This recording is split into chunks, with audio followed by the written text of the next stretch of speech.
आजकल कांग्रेस के एक नेता हैं जो कभी अपनी जाति बताते हैं, कभी अब उन्हें गोत्र भी बताते हैं और कभी वो अपना जनेऊ भी दिखाते हैं, लेकिन वो समय समय पर अपना चेहरा और अपनी बातें बदलते रहते हैं। एक बार वो जनेऊ दिखाते थे, जाति बताई, गोत्र बताया, लेकिन आजकल उनको ओबीसी याद आ रहा है। लेकिन ओबीसी के प्रति कांग्रेस की सोच क्या है? नेहरू जी ने जिस जनगणना की वो बात आज कर रहे हैं, नेहरू जी के विचार क्या थे उस पे?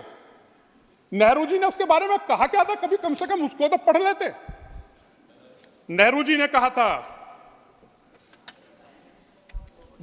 आजादी के बाद नेहरू सरकार ने निर्णय लिया था कि ओबीसी की भारतीय सूची की कोई आवश्यकता नहीं है। यह किसी और ने नहीं किया था, यह देश की तत्कालीन कांग्रेस की सरकार और नेहरू जी का निर्णय है, यह किसी और का निर्णय नहीं है। आज आपको ओबीसी याद आ रहे हैं, आज आप ओबीसी की बात कर रहे हैं और ओबीसी की बात भी करना चाहते हैं। 3 आयोग बने आजादी के बाद। 3 आयोग किसने बनाए? आपको किसने रोका था उन तीनों आयोगों की रिपोर्ट लागू करने से? क्या विचार थे आपके? पहले आयोग की रिपोर्ट क्यों नहीं लागू की आपने? कालेकर कमेटी की रिपोर्ट आपने क्यों लागू नहीं की?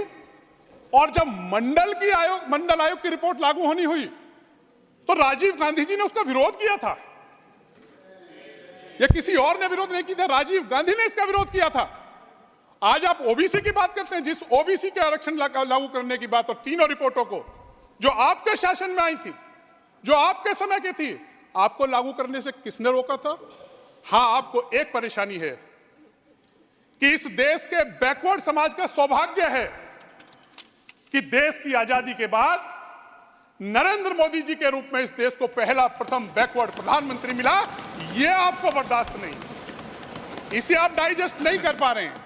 यह आपकी परेशानी है, इस परेशानी को हम समझ सकते हैं, लेकिन इस देश का पिछड़ा, इस देश का अनुसूचित जाति का लोग, इस देश का अगड़े समाज का जो सबसे नीचे पायदान पर रहने वाला व्यक्ति है, वो समझ चुका है कि उनके लिए अगर किसी ने काम किया है तो इस देश के प्रधानमंत्री नरेंद्र मोदी जी और नरेंद्र मोदी जी की सरकार ने करने का काम किया।